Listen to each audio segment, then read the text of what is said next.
Good afternoon, everyone. Welcome to the afternoon session. My name is Juraj Hostax. I'm from the EY's Innovation Center in Prague. And I have just realized that our marketing department stole half of my speaking points, so I'm going to have to improvise a little bit. But cutting to the chase. The reason we're here and the reason there has been this, they put the panel on the agenda on European value chains and new business models, is because business as usual is no longer a reality. It's no longer what drives the businesses, what keeps Europe and its businesses competitive. It's today more than ever we are facing the innovation challenge, and there are different ways to address it. One of them that has been kind of the common thread amongst the common thread that kind of goes through the innovators that call themselves successful. It's facing innovation and stepping up to it and embracing it as part of the innovation culture. Things like open innovation model, things like digital innovation, behavioral insight, these are all kind of approaches that we take not only to the way we think about products, but to the way we think about what we do, but more towards the way we think about how we make things, what services do we add to them, and also turning problems into opportunities. And for this reason, I'm very happy that joining me on stage today, I have a diverse array of speakers. I'm going to introduce them one by one, but beginning is the presentation of Anne-Chloé Devic, who's the Innovation Manager of CEFIC, which is the European Chemical Industry Council, which is one of the more conventional industries, and it's going to be very interesting to see how innovation is making its way in the chemical industry as well. And more importantly, she's also the representative of the SUCHEM national platforms. I hope I pronounce it right, and she's going to tell us a little bit more about what that is as well, and hopefully touch upon also the innovation activities and the way they support innovation. Anne-Chloé, the floor is yours. Thank you. Good afternoon. Yes, I just wanted to make the point of the SUCHEM national platforms, just making the link with the plenary session. Just giving the example of the link between the European agenda and the European activities which we can have in European technology platform and different national platforms. I don't know if you know about it, it's SUCHEM, the Sustainable Chemistry Platform. I just want to specify that there are many Eastern countries who have a platform, and we are actually supporting them in engaging in European projects. That was just the point I wanted to make. I'm going to talk about the CO2 value chains. And as you know, the carbon is a resource which is abundant in Europe. It's the actual only resource abundant in Europe. So the big challenge Europe has today is what are we going to do with this CO2? Sorry, can you hear me? Yes. What can we make with CO2? Can we solve the emissions, the CO2 emissions problem? Certainly not, but we can do many things with it. And as you can see, and you can transform CO2 to products, to chemicals, to materials, but also to fuels for transport. It's also can be very useful for renewable energy storage, and it can be used also for mineralization. It can be mineralized. A very important aspect is the use, of course, of renewable energy. One thing I would like to specify on the European Horizon 2020 agenda is that CO2 conversion is one key indicator of the SPIRE public-private partnership. So this, for example, if you will see some calls in the SPIRE calls in the Horizon 2020 on CO2 conversion. How it links, how the CO2 valorization is linking with the European policy, of course with resource efficiency and circular economy, the Energy Union agenda also, talking again about storage, energy storage and decarbonization of the transport sector. And industrial policy, again, we are talking about possible reindustrialization. We are looking for, we can look in some cases to major investments in Europe. There are many companies now interested in this subject, and not only from the chemical sector, from the steel sector, also from the cement sector, for example. And many member states also are on board with these thematics. And today, as we speak, there is a big workshop organized by the European Commission and those sectors, and to see exactly how a European integrated approach could be interesting for reindustrialization of Europe. I'm going to give the example of Repsol because it's a bit specific in the sense that they are working on the two value chains, the CO2 to materials and CO2 to energy carriers. So Repsol is a Spanish company, but it's based all around the world. It has as a strategy to create value even in a stress scenario through resilience, efficiency and value. It has a very strong carbon strategy. It is to be noted that they have embarked on the oil and gas climate initiative, which was created just in the COP21 event. And in this initiative, many oil and gas groups are participating, and they have created a group on capture, storage and transformation of CO2. Now, for Repsol, CO2 is a valuable raw material for energy carriers, new and existing materials, and building blocks for leading to materials, with the aim to develop as many value chains as different products obtainable from CO2. So you can see on the diagram that you have the horizontal line, which is a functionalization line, which is CO2 to materials. So this is really adding a carbon. It's using CO2 as a co-monomer.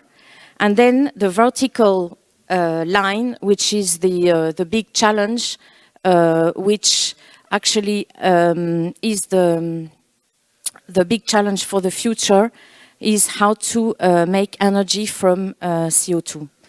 This is really leading to methanol and methane. And in between, you have many possibilities to form different building blocks. So you have mainly two projects. So the materials project, which is really now quite close down the value chain, which is to form high value and performance polyurethanes. You can see that there are many different applications possible. It is to substitute existing materials, but it can also be developing new products. Now, this project is at TRL quite close to a demo project.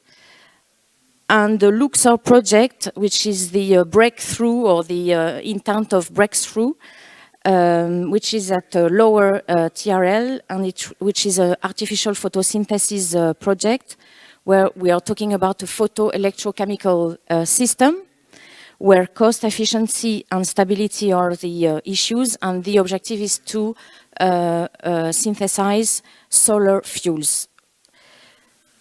The long-term roadmap basically is to get to kilometer scale photovoltaic panels.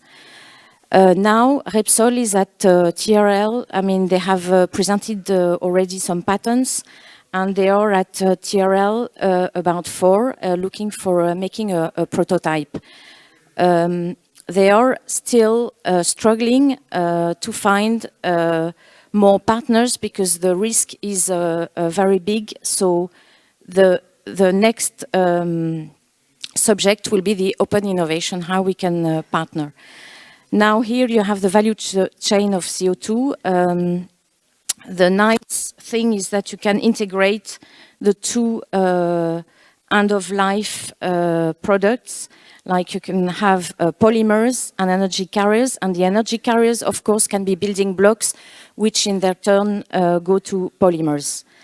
The eco-design methodology is very important to actually develop those products. It involves in the value chain the feedstocks companies. In the Repsol case, today they are working with some flue gases from their refineries, but the CO2 is obtained quite pure. But it's still we're still working with other possible suppliers, working with technology developers, of course, chemical companies and energy providers, and as an end-use, energy consumers and materials consumers. Now, as an example, because in the last few years, again, this company has been using an open innovation model, and which is looking quite good, and I just would like to share that with you. So at the first level, investment level, you have the technology ventures. I will detail that in just 1 minute.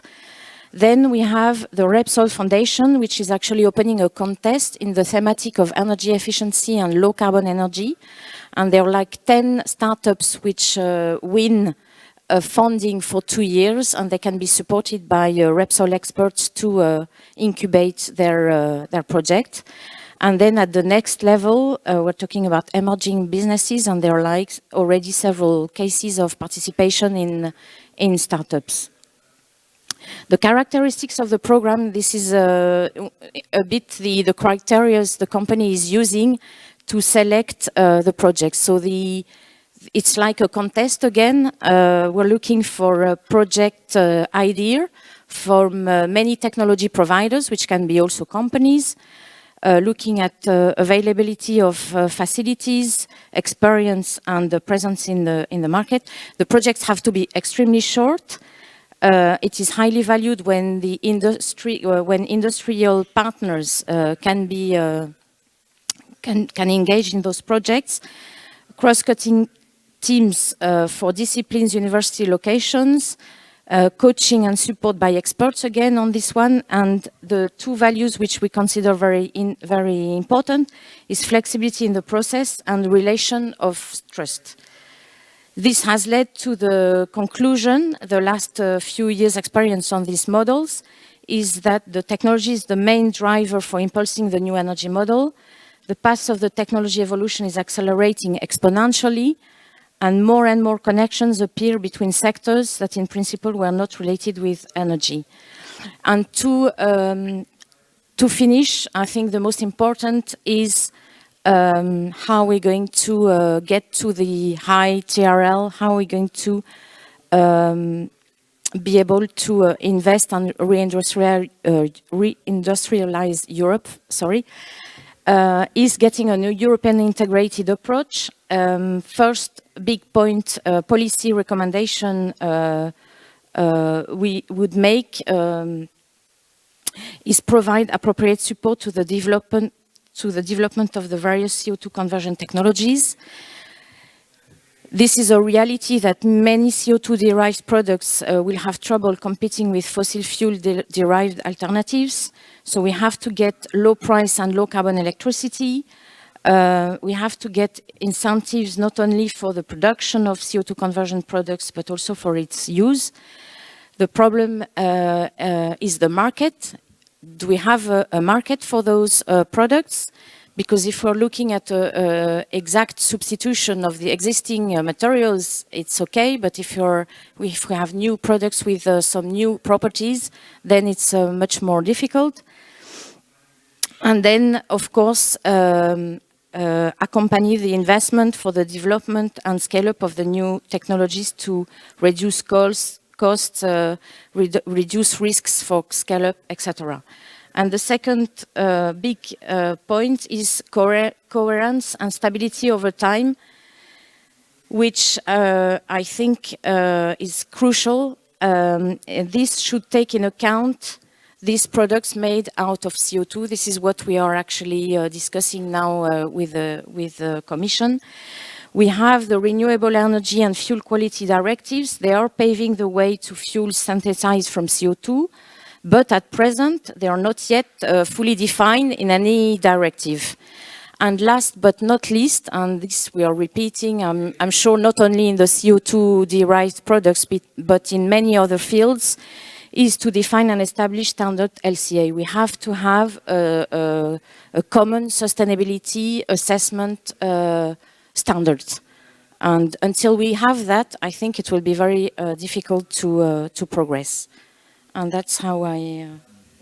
And for more information, you can contact me at CEFIC. Thank you.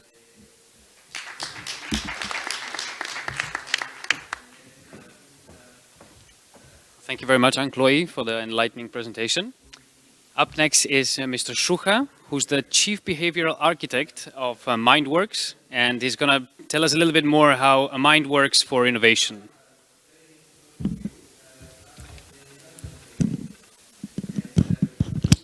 Hi, good afternoon. Thanks for the introduction. Well, my presentation is not there yet. But anyway, I have to admit that innovations and speaking about strategic innovations and some visions in innovations, it's not really my cup of tea. But yesterday evening, as I was preparing my presentation, I thought, okay, I should try to come up with something. And as I was thinking, I thought that maybe innovations could be somehow split into three groups. The first group would be the technological innovations, or what we usually understand, or what people usually understand by innovations. The second big group would be policy innovations, and the third big group, the one that I will be talking about, are social innovations. Now, what happens if policy innovations lag behind technological innovations? Well, we're in trouble because we're getting into conflicts between innovators and regulators. And what happens if social innovations don't follow the other two and don't follow the new needs in global markets, in what customers want, in how customers behave? Then again, we are in trouble. And social innovations, as the name says, is concerned with people. And who are the people? Well, the people are, on the one hand, customers, and on the other hand, employees. So, the important thing is that I suppose that if we want innovations to work properly, then they need to work in some kind of innovational ecosystem where they support each other, interact with each other, and don't slow each other down. But as I said, the one that I want to talk about is social innovations, and especially a small subset of social innovations. But first of all, why is there even anything like social innovations? Who of you has ever taken an economics class at the university?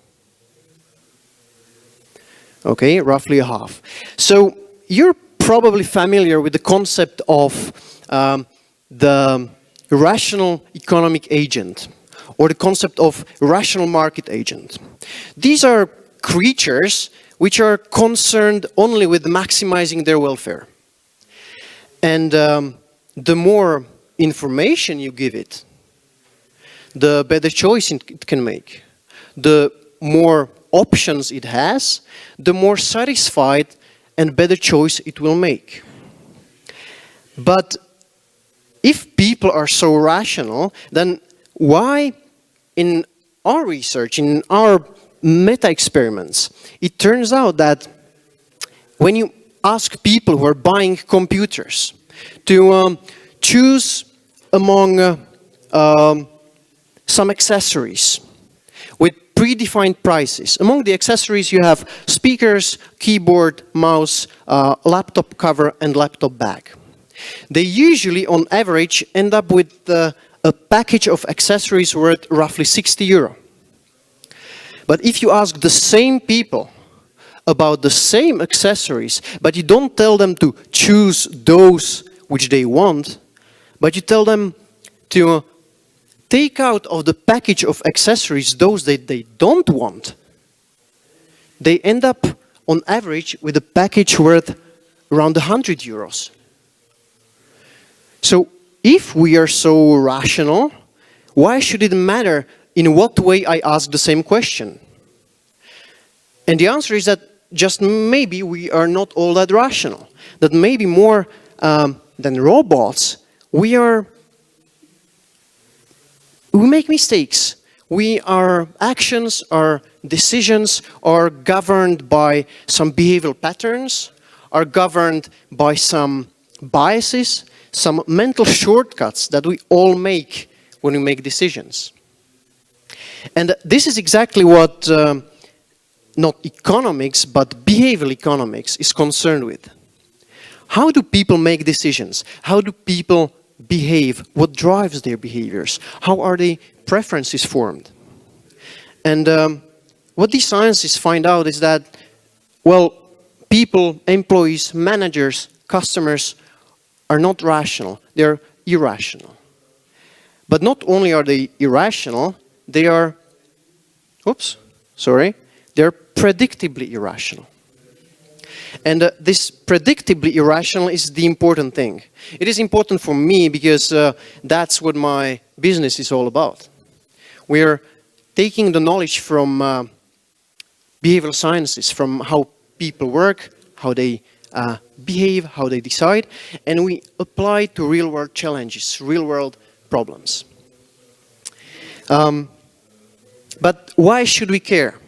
Well, we should care because, and this panel is also about value chains, as we keep adding value, but at the moment it is supposed to get to the end customer.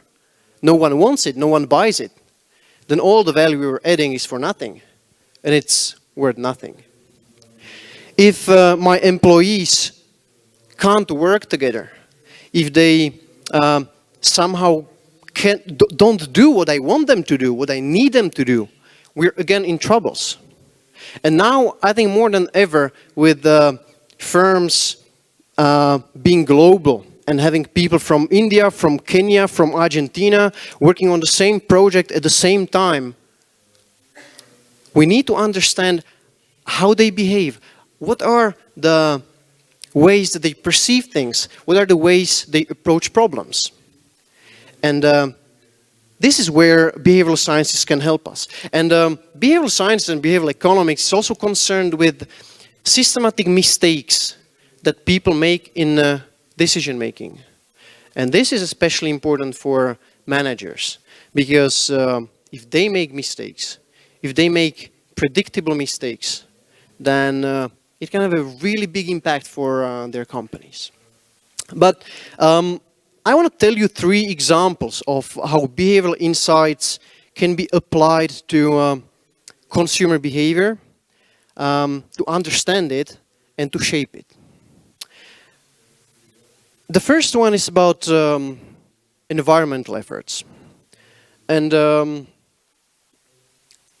lot of money is invested in designing new, for instance, home appliances, which are more eco-friendly, which consume less energy. And that's perfect, that's really good. But what if consumers don't want them? What if they stick with the old light bulbs? What if they stick with the old energy sea level appliances? Then all the efforts were more or less for nothing. And this was a question, a problem that some smart people at the European Commission were concerned with. And they thought, we could actually influence consumers' behavior just through how the energy label is designed.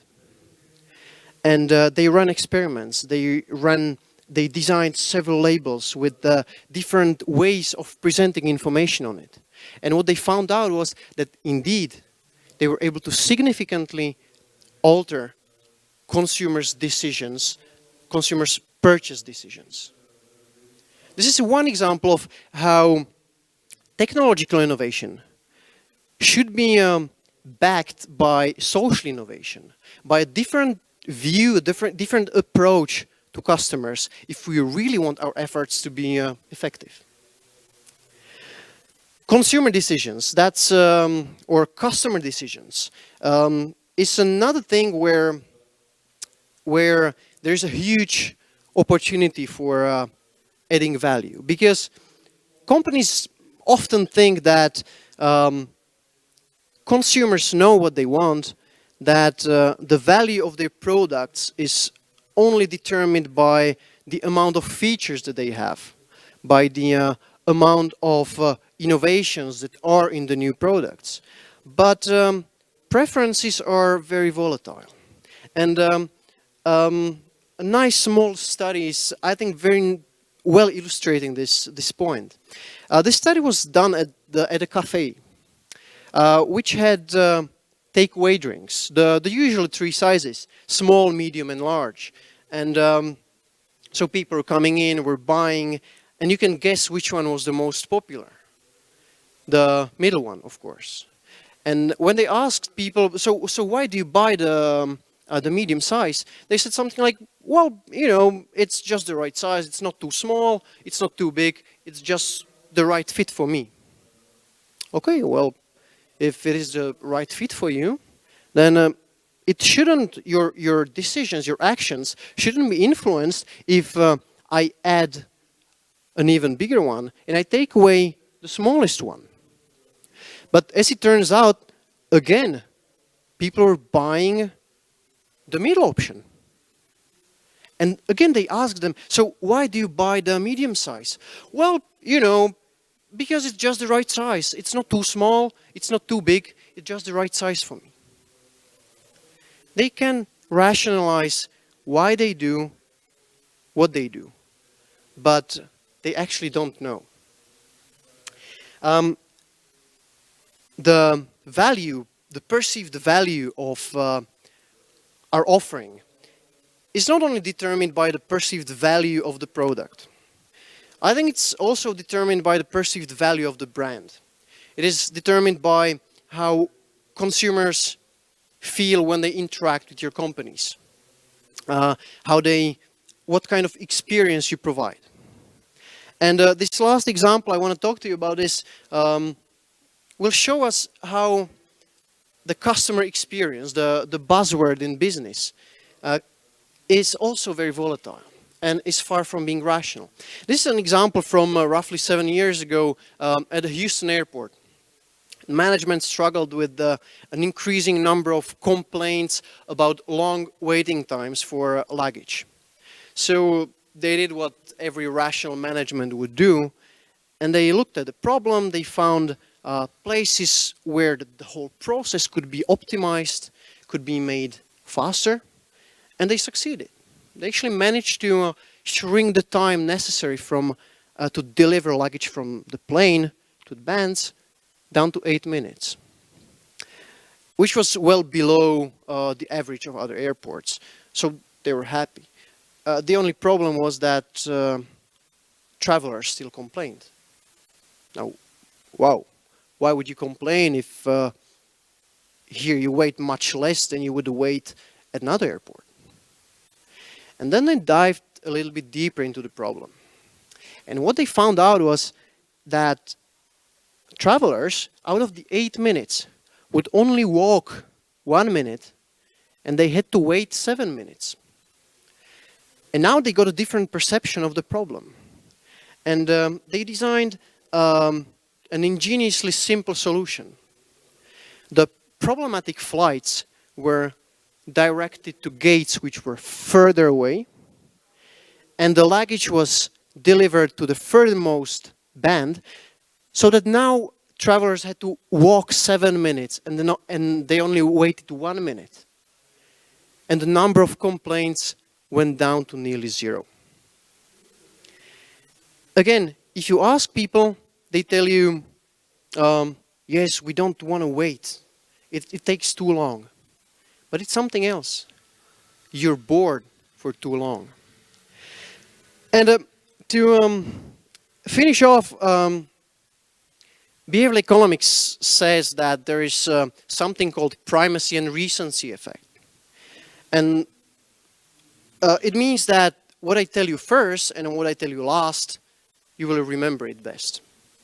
So my key message today is that you shouldn't think of your employees, of your customers, as rational economic agents. These are people who are predictably irrational. And if you manage to use the knowledge of how they behave, how they make decisions, then you can make things better and more effectively. And if I'm not mistaken, doing things better and more effectively is one of the main goals of innovations. So from now on, please be aware of a new buzzword, behavioral insights. And the sooner you harness these behavioral insights, the sooner you make use of them, I think the sooner you'll get a competitive advantage on the ever challenging market. If you want to get in touch with me, this is my email address. I'll be happy to discuss any kind of behavioral issue with you. Thank you very much for your attention.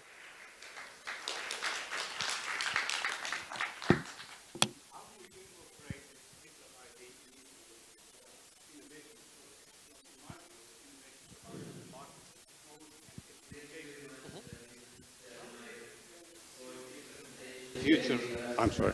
How do you see this in the future incorporated in projects? Well, I think it depends where do we want to apply it, because if we want to apply it to my end users, then it would be in the implementation phase, most of the time.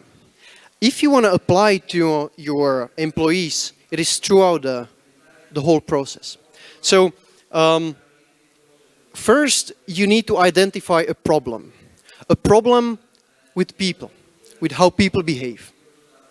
And once you have the problem, I think then you can start to think about the problem in ways that look at the behavioral part, not the rational part, but the behavioral part.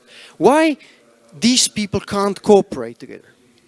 Why these customers don't want to buy it? Why this awesome project or this awesome initiative, which my city invested millions into, is not used by people? What can I do to bring this awesome innovation to those who actually should use it?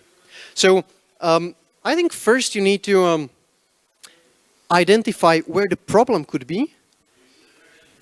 Or is it answering your question or No, not really? But what you are describing is the market. You have already developed your product and you have launched it in the market, and you're looking for some kind of implementation or application or adoption by the market. And you're looking for the problems or the challenges in the market, how to overcome those challenges.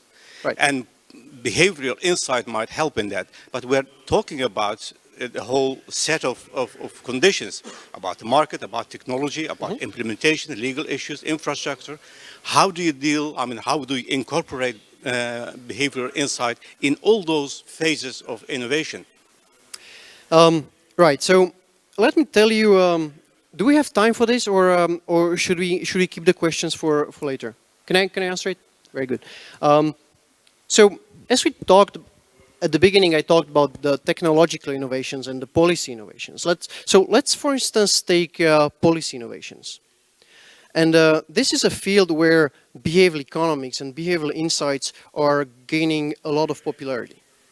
When talking about new legislations and designing new legislations which are supposed to help people, they should be designed in ways that actually encourage people towards the good behavior, towards the right behavior.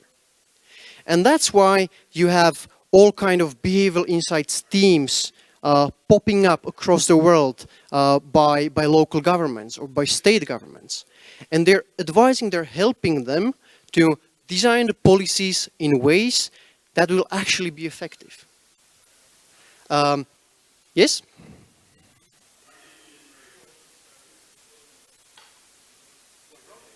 It's not to influence the behavior of its consumers. What they have is something else in the power. They have the power to punish people who are doing something bad. Or in case of those energy labels, I mean, the government might give some incentives for label A and punish someone with label D or F.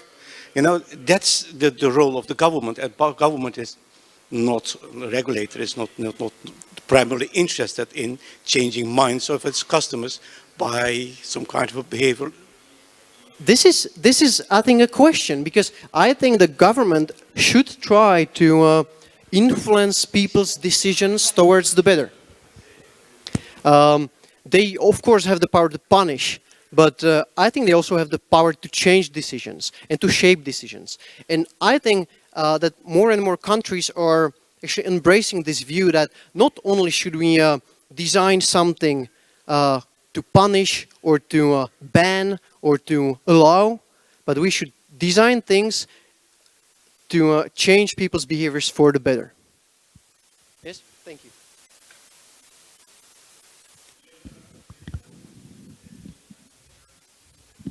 Thank you guys for the lovely discussion. Ahmed works in the public sector, just to make things clear, so that's kind of why what was fueling the questions. Thank you, Mr. Schuha, for the presentation. As we've seen in the video, innovation is flowing everywhere in a very spillover effect. It's very rapidly spreading, but it's not all black and white. It's not all that easy. Companies are not adopting it as well, mainly SMEs and traditional industries. We talk a lot about open innovation model, but implementing such a model, it's harder than it looks. And to tell us more about how can we actually help these companies, how can we show them the way and guide them through it, is my dear colleague, if I may say, Nicolas from Austria. Which one? Okay. Good afternoon, ladies and gentlemen. My name is Christian Kittel from Austria. I think it was just a mix-up because Nicolas will speak after me.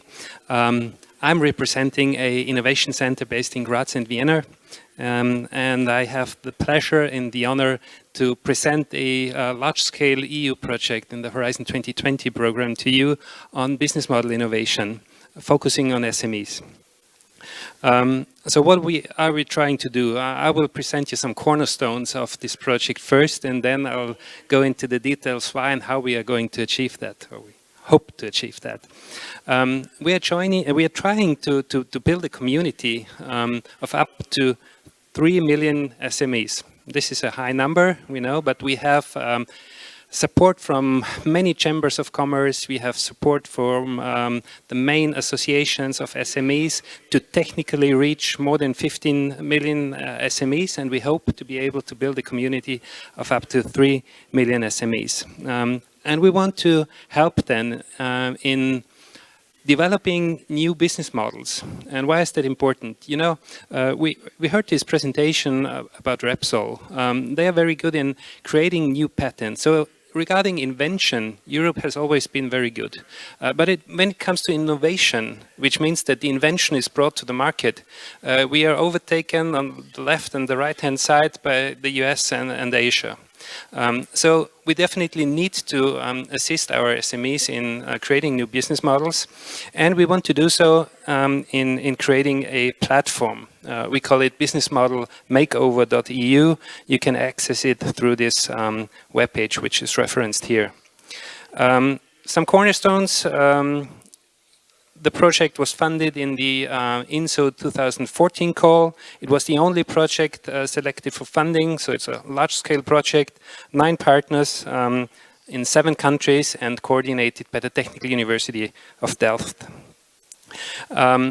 The scope of Envision is to advance existing knowledge on business model innovation, and I don't want to go into the details of business model innovation here. I could do that, but I've only been given a few minutes. 10 minutes, I guess, should be sufficient. I'll just present you some practical approaches that we are trying to give the SMEs to enable their business model innovation. And and of course our goal is to also reach out to a maximum number of companies. What is it about? Business model innovation, create value. So at the heart of business model innovation, it's value creation for the customers, capture value for the SMEs, and changing the business logic. So if you want to define business model innovation, it's actually the way that the company creates money, how they create value, and they earn money, thus changing the business logic. And what we found is that business model innovation really matters. So when we did a survey, and some of the variables were business model innovation, experimentation, and practices, they have a direct impact on performance and on innovation. So the number of processes, the number of products and services innovated by a company. So what can we offer? The challenge is that in the Industry 4.0, and as the focus of this conference is reindustrialization of Europe's economy, there is a huge competition worldwide. You may probably know this slide. It's taken from the Harvard Business Review 2014, and it has been done by Michael Porter, which you probably know, and James Happelman. And it shows, with the example of a tractor, a very traditional product, how this product is changing and how the ecosystems are changing. So first you had a classic tractor, and then the tractor becomes smart, the product becomes smart, because you have some sensors in there measuring many different values. Then it becomes connected. It becomes connected to the internet, and they say that by 2020, 50 billion devices will be directly connected to the internet. Vehicles, we have about 1 billion vehicles on our planet, will be about the first to be connected. But at the end, every object of our day-to-day lives will be connected to the internet and some sensors attached. So then it is a smart and connected product, and that is when it becomes interesting. Then there is the possibility to create new product systems, and finally systems of systems. So here you see that the smart and connected tractor can be combined with tillers, harvesters, other farm equipment, and you have farm management system. And then if you attach further systems like weather information, seed information, then you have complete farm management system. And the one who is running this farm management system, they will be the big the winners from the digitization and the reindustrialization. So what can we do? How can Envision help?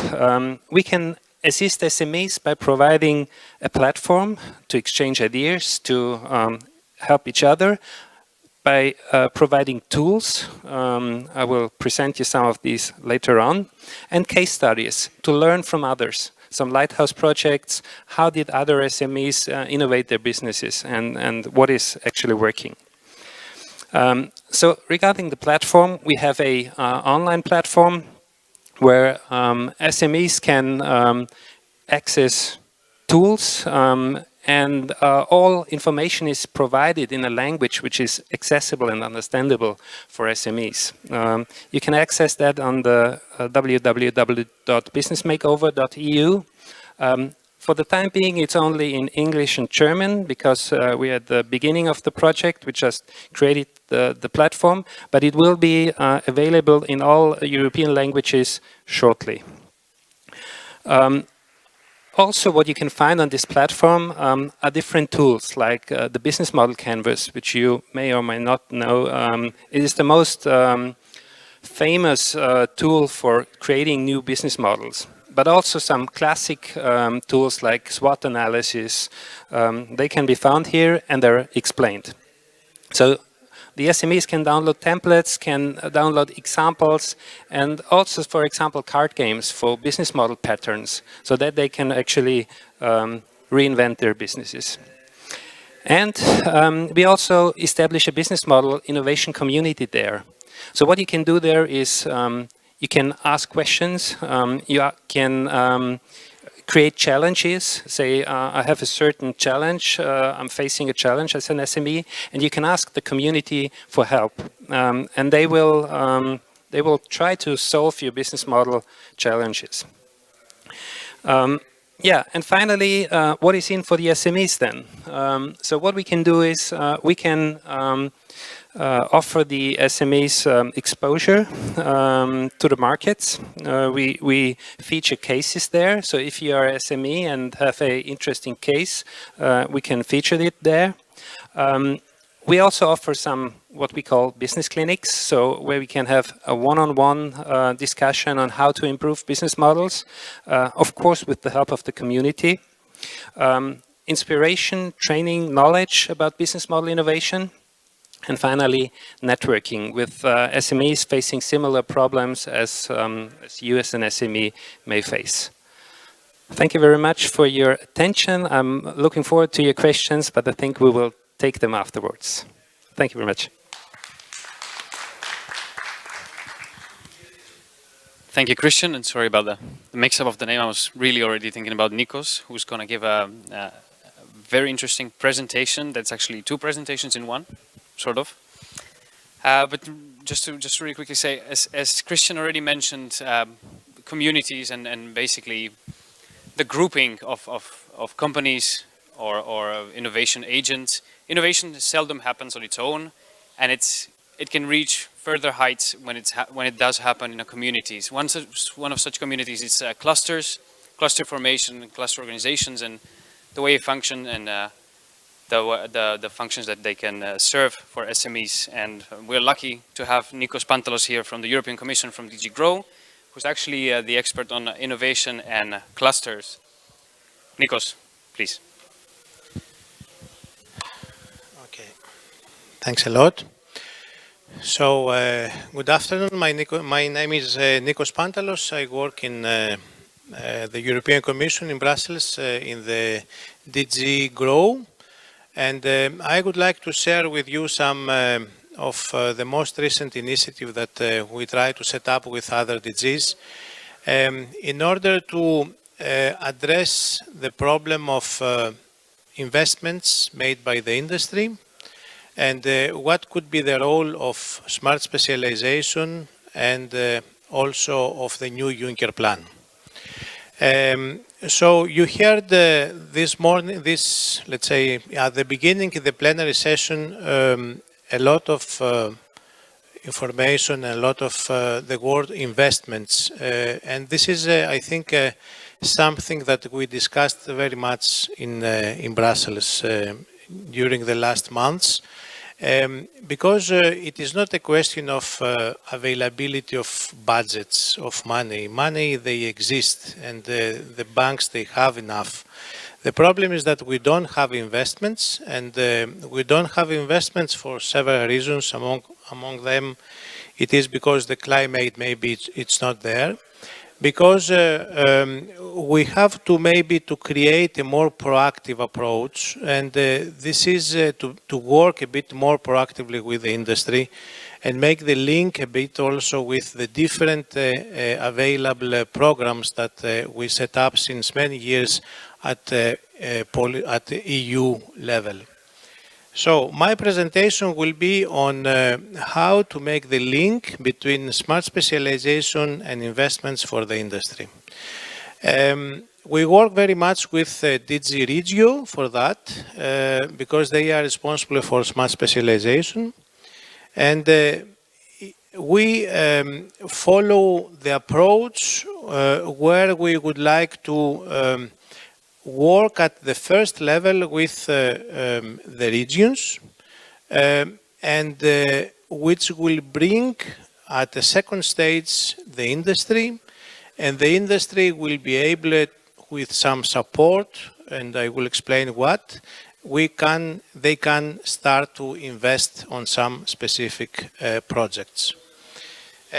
So here is that what we would like to do is that at first you see in the picture you see that this can go through regional cooperation. Let's take the example, for instance, of 3D printing. In 3D printing, there are some regions already expressed their interest to work together in order to create these transnational value chains, starting from the raw materials, going to the machines, the printers, going to the software that they will be used by the machines, and then to the applications. This is a concrete value chain, and there are already some regions under the Vanguard initiative, you know that they started to work together and invite the industry to develop some concrete applications using this cooperation, transnational cooperation between the different players.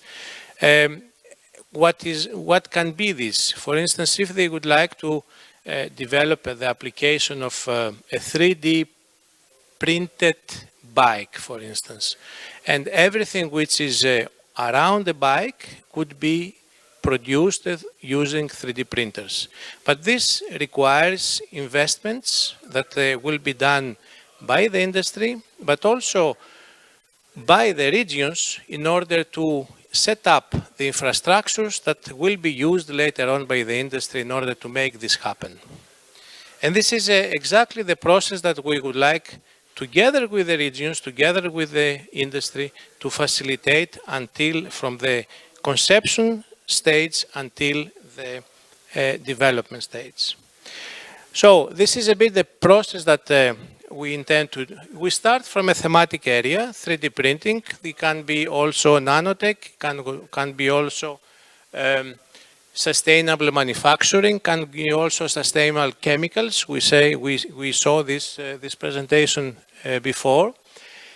So through the different activities that we have at European level, we would like to make, for instance, this mapping of competences at European level. This is exactly the approach that we saw also in the Vanguard, that they started to make what are the competences of the regions that they decided to work together. And if there is behind that, if there is a commitment from the regions to work together in order to develop later on the investment projects. So the second step, and this is where we intend to use also the support activities that we have on clusters and cooperation between clusters, and we have a lot, in order to invite progressively the industry to look around some concrete projects. And of course, this is something which is very often missing in technological projects, is that they are very good in presenting the technical specifications of the projects, but when you go to the European Investment Bank and you would like to get a support through a loan or equity, for instance, for a specific investment project, the first question that they ask is, what about the bankability of the project? How the bank will get the money back? So, and this is not always a trivial task, especially when we are talking about demonstrators, for instance, how a demonstrator can generate revenues. And this is why we need the regions to be there, so that they provide some guarantees, they provide some funds through the structural funds or their own funds in order to develop and to intervene in some cases where industrial projects cannot be supported directly through the European Investment Bank. So, to give you an example, for instance, how we can support these states is we plan to have next year a specific action from COSME where these projects will, generated by the platform, by our initiative, will get a financial support, a financial advisory support from experts that they are able to help these projects develop bankable projects and go to get additional funding. This is a gap today that we identified, for instance, in the Vanguard case, where many projects, they are good enough from a technological point of view, but they need some additional support before they go for getting additional funds. And hopefully, this is the case that we will have later on. Concrete projects that can be supported from the different programs. This is not only from projects that will be, let's say, supported through the European Investment Bank and the Juncker Plan, but also they can also support it through Horizon 2020, etc. Another issue which is very related to the previous presentation on CO2 is that investments are very much related not only to the funds, but also to the regulatory environment. That's why there is a whole, let's say, discussion at the EU level, how to improve this, let's say, investment friendliness of the regulatory environment, at least at EU level. And that's why we are talking always about this EU better regulation and so on. The CO2, for instance, is a concrete example of that. Is that we should have, but also it was mentioned in the previous presentations, that the regulatory, the policy makers, they should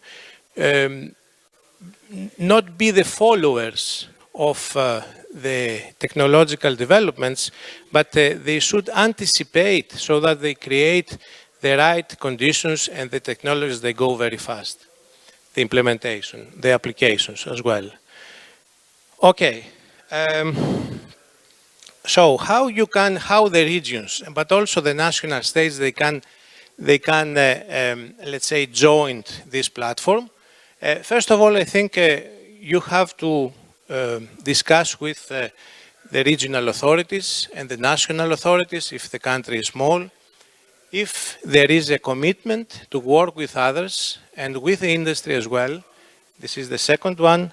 And also mobilize the clusters that you might have at regional or national level. And then you have to develop, to have this transnational dimension. That's why we keep it very simple to have only 3 regions from 3 different European countries. And then there is a submission phase where you just submit an application to the GRC, because we work also with the GRC implementing the smart specialization platform. And then we will examine this application, and you will get very soon our reply. So it is a straightforward approach, very simple. It is open to all regions and it is open to all sectors, provided that there is a commitment from the regions to work together in a smart specialization area. Okay, so what I would like just to say that if you would like to hear more about this, and if you would like to be also in contact with other regions, we organize the 15th and 16th of November a conference in Barcelona, where we will present the platform, and we will organize some matchmaking events where you can discuss with the regions very concrete thematic areas where you can join and work together with your industry. Okay, so this is the end of the first presentation, but I was requested also to present very shortly the second one. This comes from the unit on nanotech from DG Research, because my colleague Hélène was not able to join us. And this is about the importance of upscaling in reducing the innovation risks.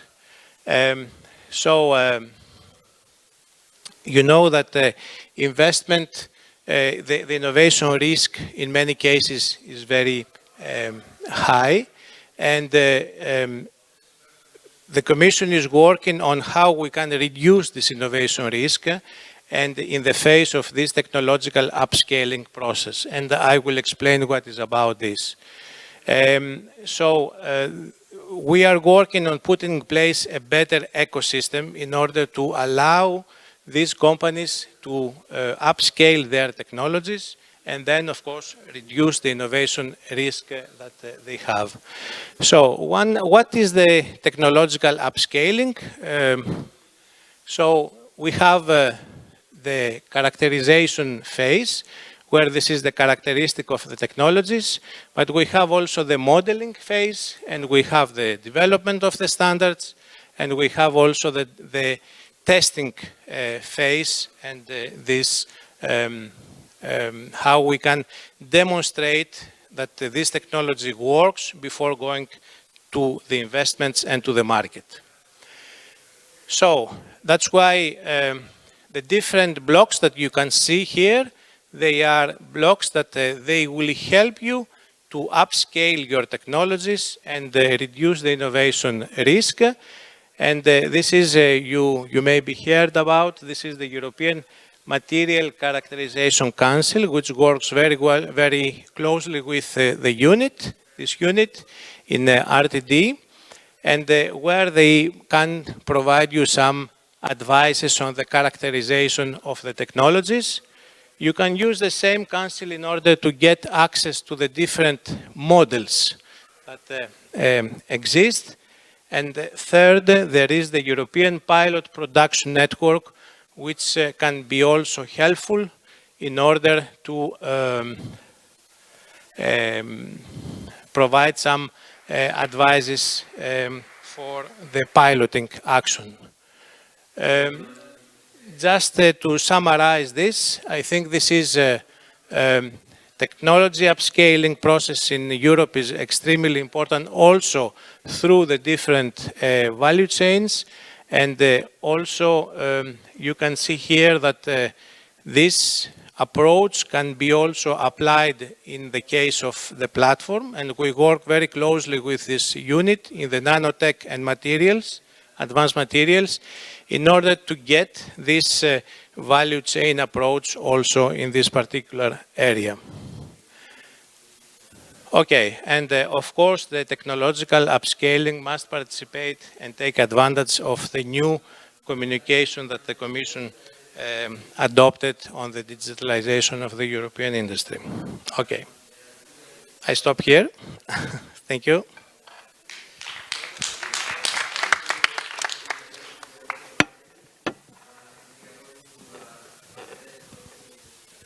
Well, thank you very much, Nikos. And we have a couple of minutes left that should be used partly for a closing argument, a closing statement, but I think we can use all the time that's left for a Q&A session. We have been gathering some questions on Slido, but perhaps there are also some questions here directly from the audience. If you don't mind, I'm really going to steal the show a little bit by making a question of my own. And that's going to be, because we talked a lot about new business models, about collaboration, about sharing, and you know how things can work in this setup. But let's be a little bit more concrete. Let's give an example of such a new business model or where that can actually happen.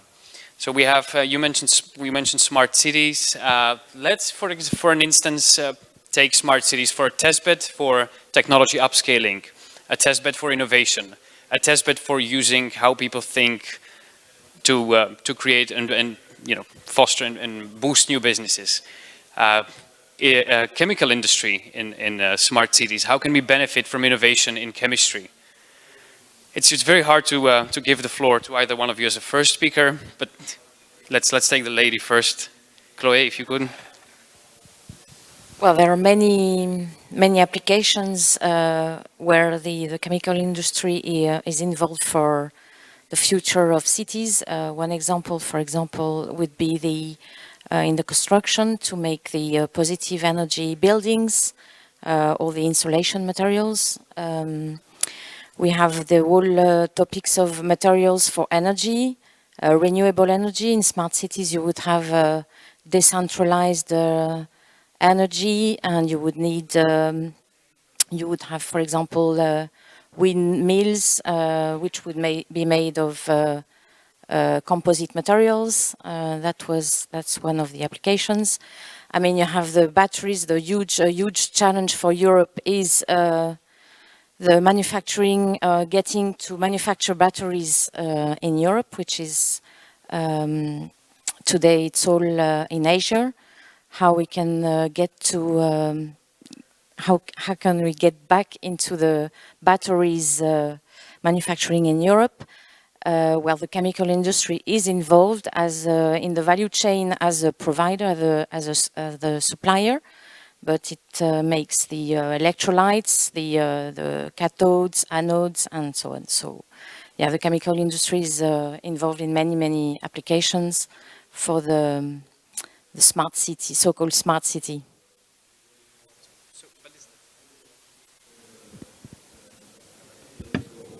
So, but is it the company, the chemical company, or the manufacturing company that is driving the innovation in a smart city, or is the city that's the procurer? And then we have to talk about innovation procurement.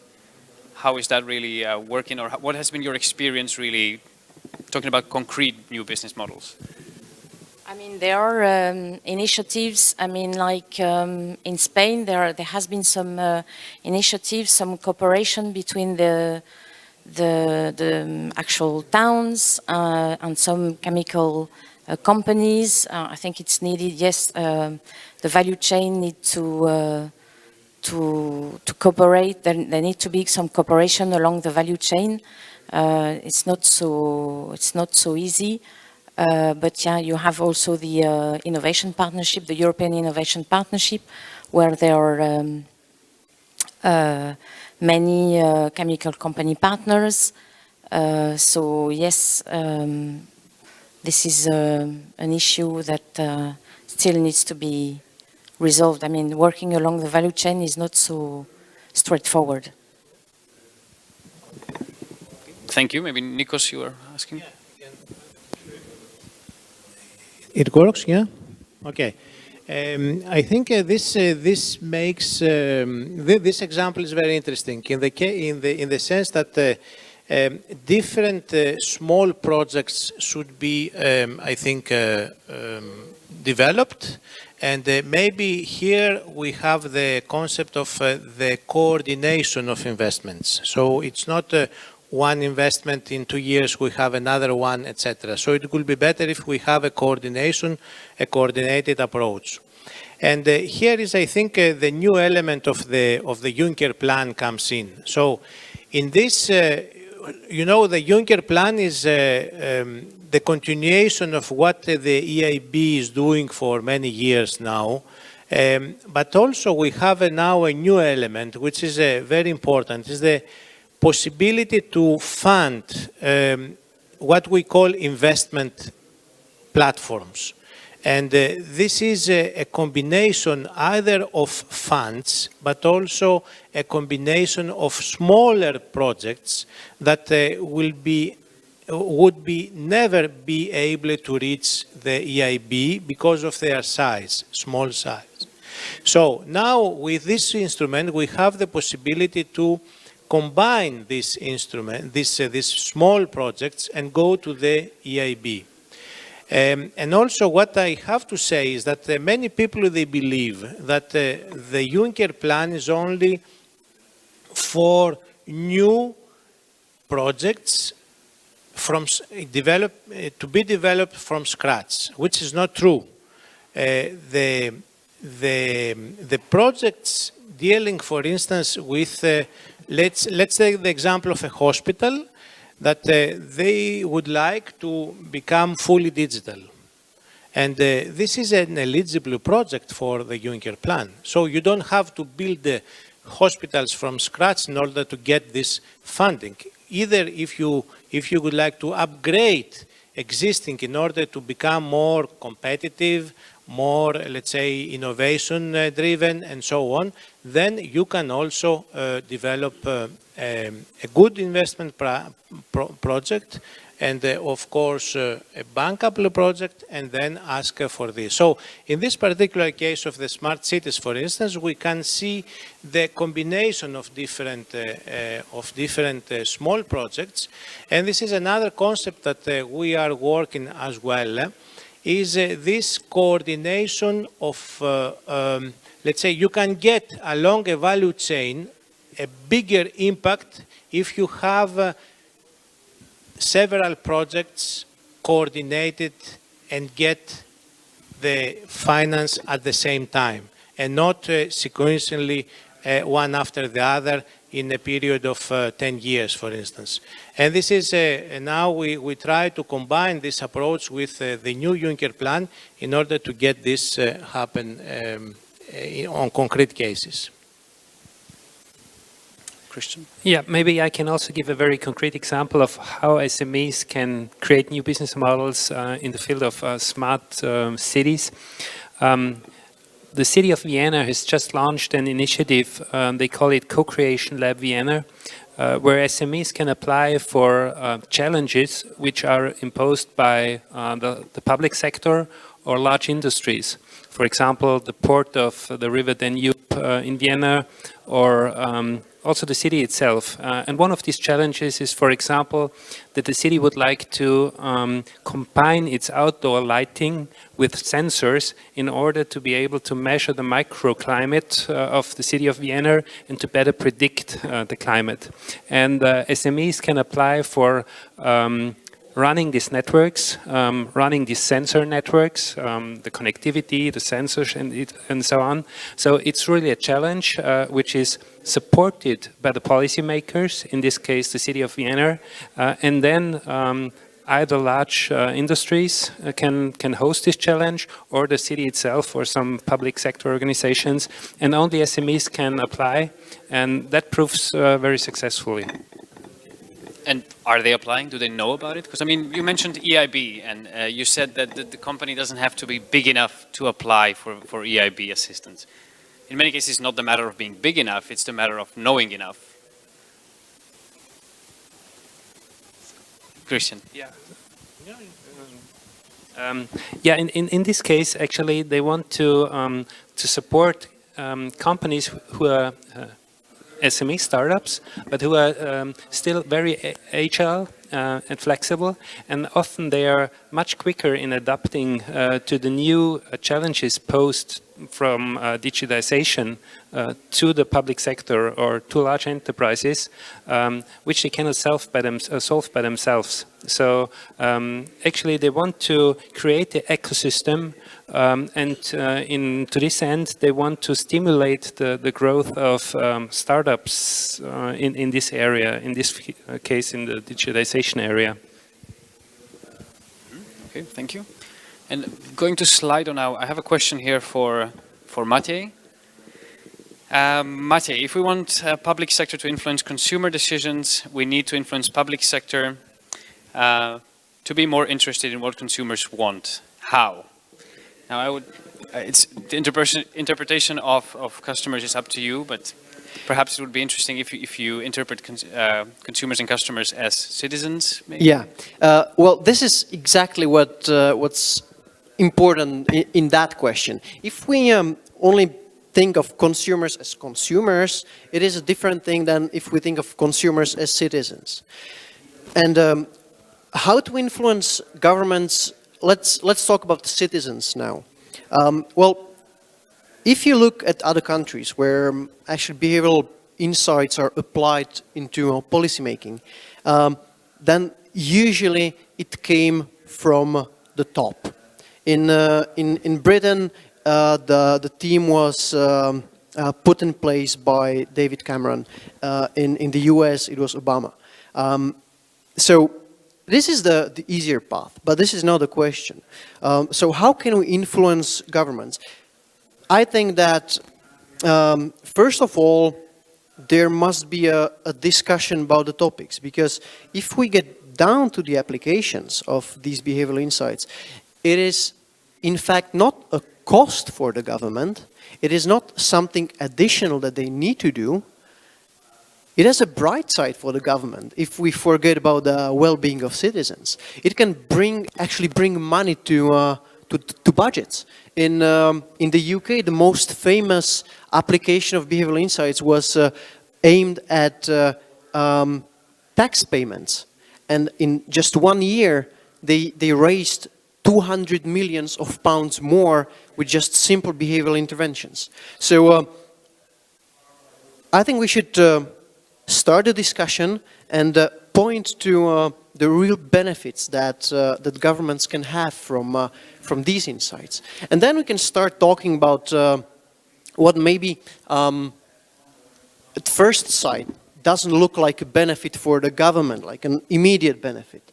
And that is better education, that's better healthcare, that's yes, for example, the taxes, where we can use these behavioral insights and make the life of people better.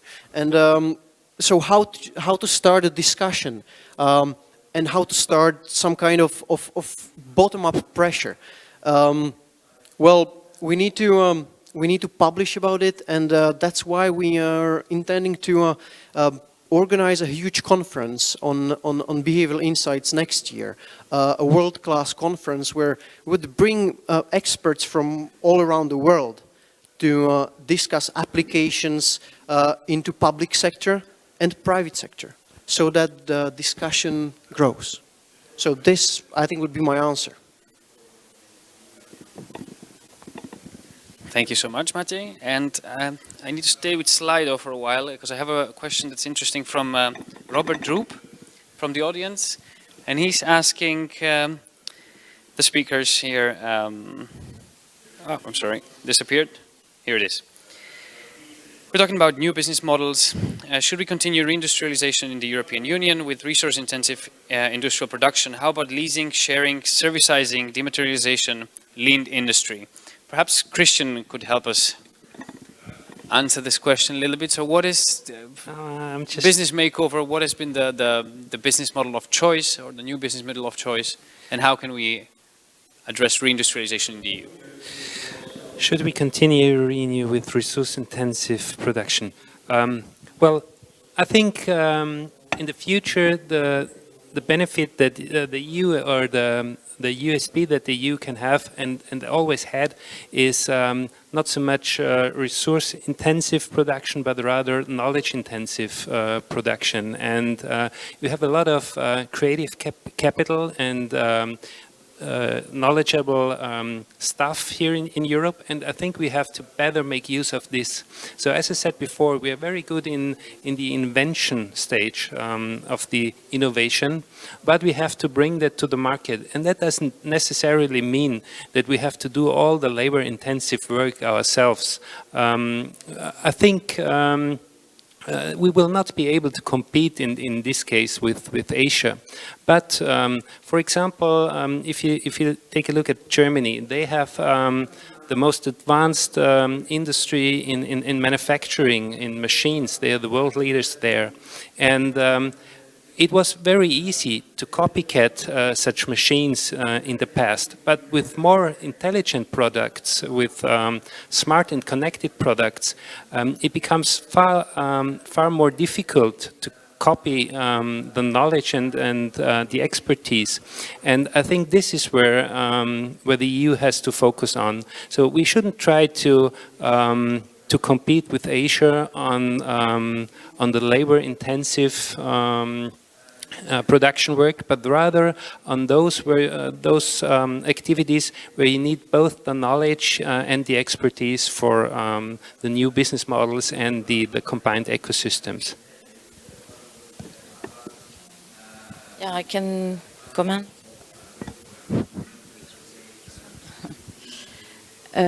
Yes, yeah, we do have a process-intensive industry in Europe.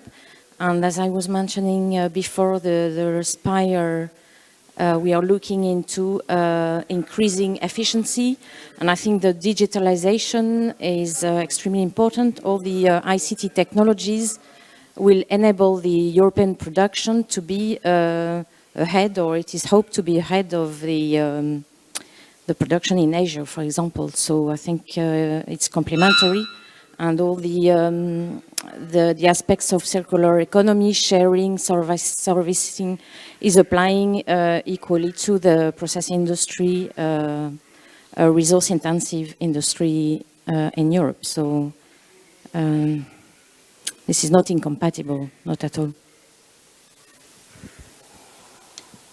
And maybe if I can turn this back to Nikos again.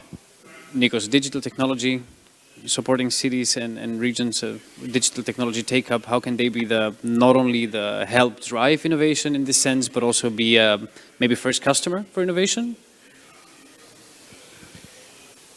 Okay, we heard about, in the context of the digitalization of industry, we heard a lot about this in the recent months. I think we have to understand that the digital technologies, they will play an important role in all sectors. So they started with, let's say, the entertainment business. It goes in the financial markets. We see it now more and more in the industry. But we have also to understand that this is one part of the upgrading that the industry would need. The industry faces different problems, not only the digitalization of their business. It is also very much connected to the clean tech and these low carbon solutions.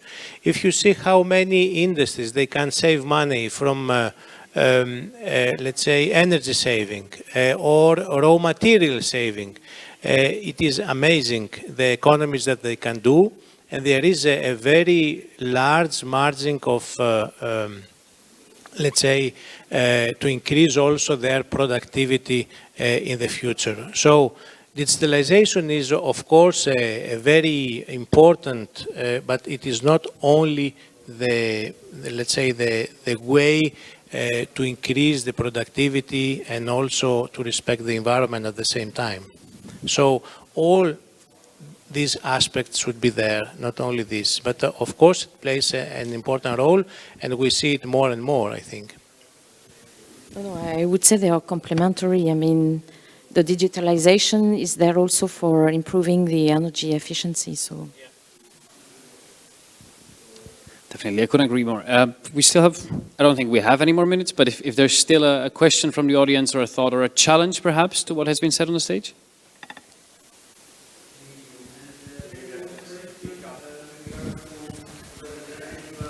Just want to spoil the party a little bit because, you know, I'm worried about the critical mass, and the Smart City Initiative is an excellent example where 60,000 cities define all their individual requirements and then expect the technology in Europe to be cheap and be quality and available.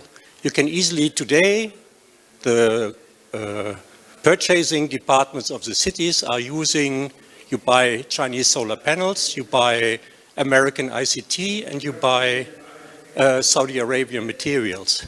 So I think we need to also now bring together that we get the critical mass in Europe to develop it. We are in a technology conference. We are not only in a consumer and individual city conference.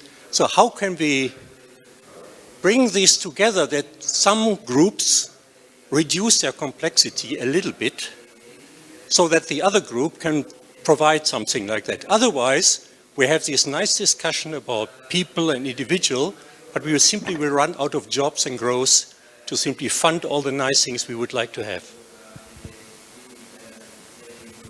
It's not really a question, but I think there should be some commentary from our side.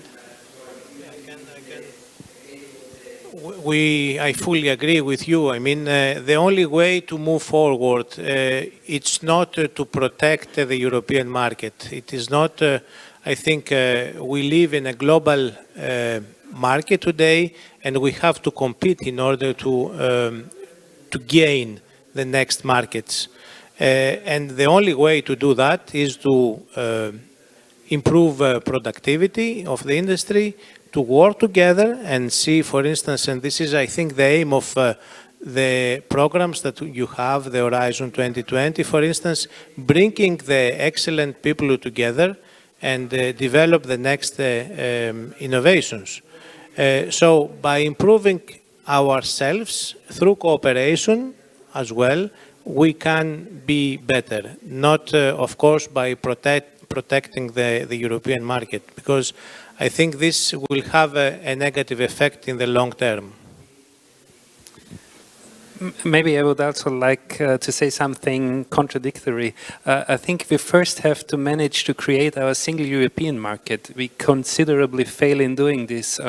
If I only look at the digitization aspects, the roaming costs, they are still there after years and years. Okay, now it has been announced they will go away, but that should have been done at least 5 years earlier. So I'm not sure if it's the most important thing to open up to the rest of the world if we don't even open up within Europe. I have to agree, and I think I don't know if you can as well, but I can see definitely a parallel in what has been, what the gentleman said in the audience, between the disconnect of the city administration or the governing administration and the group of technology providing, or not, that doesn't really have to be technology, or an innovative solution providing SME or industries. That's very much similar as the disconnect that is in between the markets in the EU. Chloe, Matej? I think on that note, I hope it wasn't too negative, but on that note, let's wrap up. I thank you very much for joining us for this discussion. Thank you very much, my dear panelists. It was a pleasure to have you here, and the applause is yours.